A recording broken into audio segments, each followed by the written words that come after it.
Hi, my dear friends. Some words of Torah for Parshat Va'era. Some words that are perhaps a little bit more difficult than a regular drasha. The world is facing a lot of cognitive dissonance right now. The term as it's used today refers to a psychological tension that exists when a person's beliefs are one way, but the facts on the ground, either one's behavior or circumstances that are presented to the individual, contradict those beliefs. The pandemic has proven to us that contrary to what we previously believed, that we control our destinies and can reliably plan our futures, in reality, we aren't in control of our destinies at all. This has caused tremendous tension and anxiety within society as a whole, and much is being discussed and written on this subject. Cognitive dissonance has also repeatedly stricken those of us who are deeply committed Jews. We have been raised our entire lives with the conviction that one who lives an Orthodox life and commits oneself to the Torah's precepts will live a life of honor and integrity. The Torah is meant to have a transformative effect upon the Jew who embraces its precepts.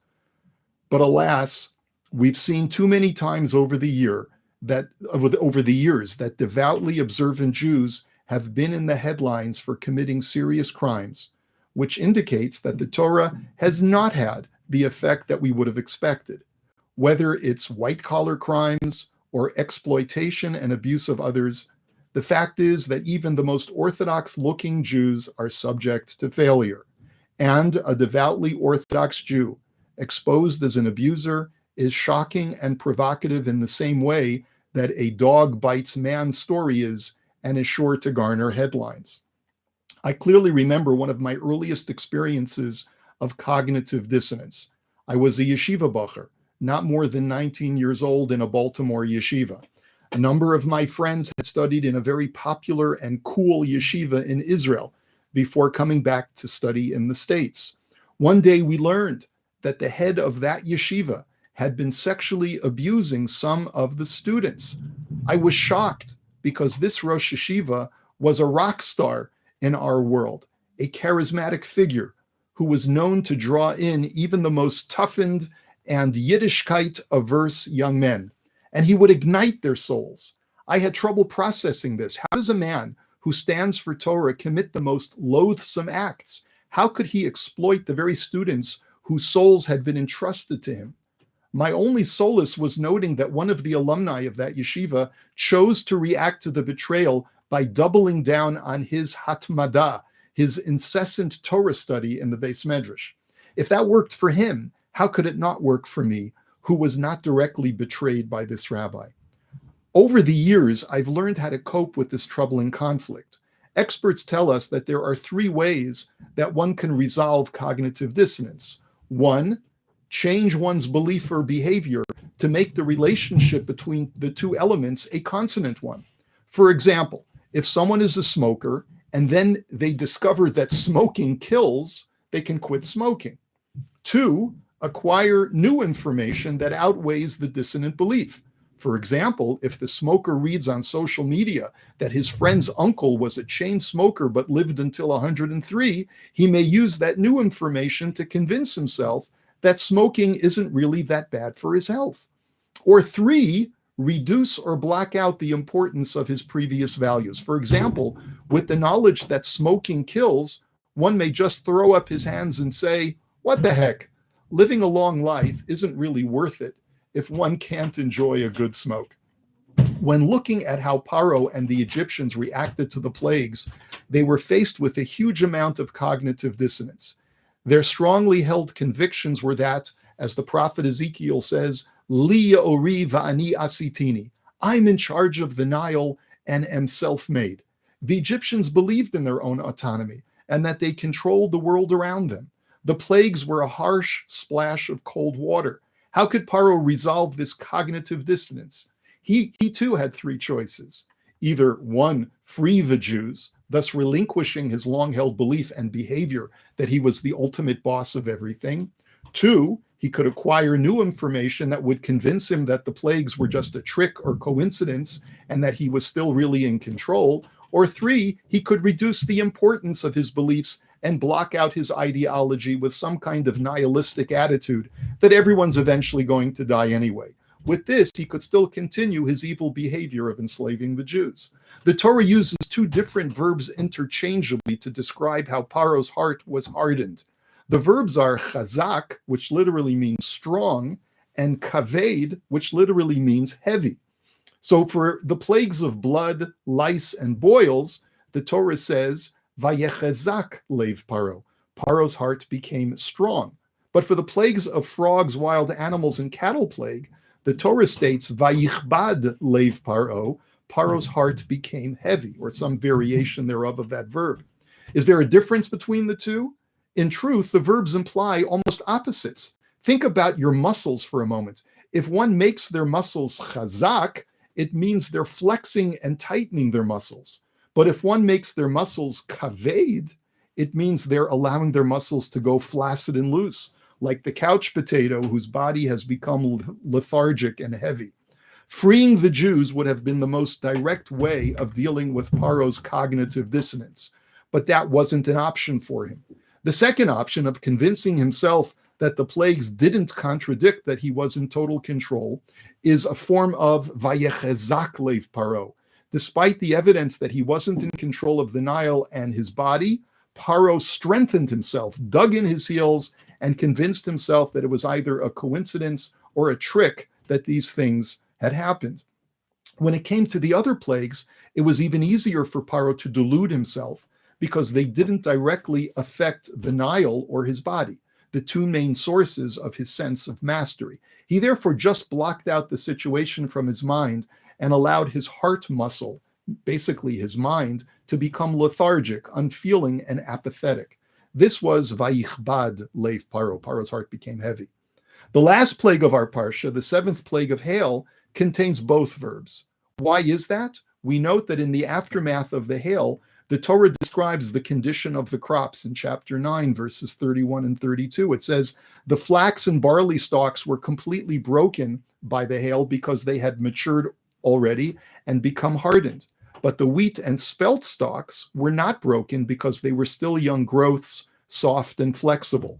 What is the point of the Torah making the statement about how different crops were affected by the hail?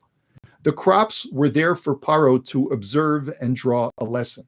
See how your heart has become strong and inflexible, Paro, like the mature stalks of barley. Your chazak attitude will eventually be broken. But also look at the bendable young stalks of wheat. They've been bent down to the ground, just like your lethargic, kaved, heavy attitude. The hail may be a combination of both sensations. Initially, you might be tempted to just ignore it and say, what the heck? Then you'll harden your position and delude yourself that it really wasn't from God at all. Chazak. Perhaps that's why the Torah describes the hail as a combination of both fire and ice. Fire is the passion of chazak, and ice is the apathy and nihilism of kaved. Either way, Paro, you will have to finally submit to the truth and resolve your cognitive dissonance by letting my people go. How did I resolve my cognitive dissonance? No, it was not through denial or delusion or simply giving up. Rather, I had to let go of a long-held belief, the belief that all Orthodox Jews were transformed by the Torah. I eventually came to the reconciliation that while this was a goal, it was far from easy for any person to accomplish it fully. In fact, many times people come across as very religious specifically because they recognize that they have demons within them that have not been excised, and they seek to compensate for that by talking the talk, even when they can't fully walk the walk. This is a lesson that a 19-year-old yeshiva bacher was capable of processing. And here, my dear friends, I'd like to speak to you a little bit more directly and personally than I normally would. My question is, can a 7 or 8-year-old boy or girl learning about the horrific crimes of Chaim Walder, their hero and favorite author, process that cognitive dissonance in the same way? Honestly, I really don't know. I cannot tell you how disturbing this whole mess is to so many of us, myself included. My children grew up with Walder's books. There is no question that he was a gifted writer and had tremendous sensitivity and the ability to connect with children with deep empathy and understanding. But sometimes those are precisely the people who can become child predators. Because of their greater understanding of children, they know exactly how to appeal to them and manipulate them. Despite my concerns and misgivings about how to communicate this with our younger children, I feel we have no choice. If your child was a reader of Walder's books, I think it's important to sit down with them and have an open conversation about the difference between frumkeit and fully embracing the Torah. Let them know that just because a person may look religious, and even if that person is a religious leader within the Torah world, this does not mean that they are infallible. People rise to greatness not because they're tzaddikim, for after all, only Hashem knows who is truly a tzaddik and who is not. Rather, people rise to leadership positions because of their charisma, their popularity, and their ability to communicate effectively a message that is beneficial for the Torah community. Most of the time, leaders of the Torah world turn out to be tzaddikim in retrospect, but not always. Because we don't know what people are thinking or doing behind closed doors, we can't assume that everyone is a tzaddik. We need to exercise the Talmudic maxim of kabdehu v'chashtehu. Respect him, but suspect him. Remind your children that even a very respected Mora or Rebbe or other figure of authority is assumed to be a good person, but everyone is still a human being. Make sure, and this is really of paramount importance, that they know how to take the proper precautions about being alone with any adult. As much as it pains us to remove some of the aura from our children's religious heroes, it's an unfortunate necessity in today's tragically turbulent world. I don't think it's a good idea for our children to idolize religious leaders who are still alive today. There are plenty of deceased tzaddikim who avoided any scandal during their lifetimes. Let them be our children's heroes. The living ones, let's wait and see. Finally, despite the great benefit that these books may have had in the past, I'm personally disposing of my Chaim Walder books, and I encourage you to do the same. This is for two reasons. Firstly, our sages tell us in Tractate Gittin that if a heretic or idolater writes a Sefer Torah, that text must be burned. Why is that? Isn't it the same holy text as a regular Sefer Torah? Rashi explains that we must assume that the person wrote the Sefer Torah with apostasy or idolatry in mind. That is, there is a remnant of impurity in the words themselves, even though those words are completely disconnected from the author and are not even the author's original words. I feel that the same applies to literature that was written by a criminal who is responsible for so many shattered lives.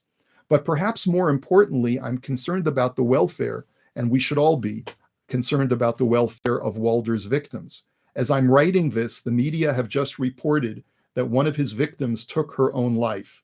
Having these books on the bookshelves of our homes and our libraries is a glaring seal of approval of his books and, by extension, him as a person.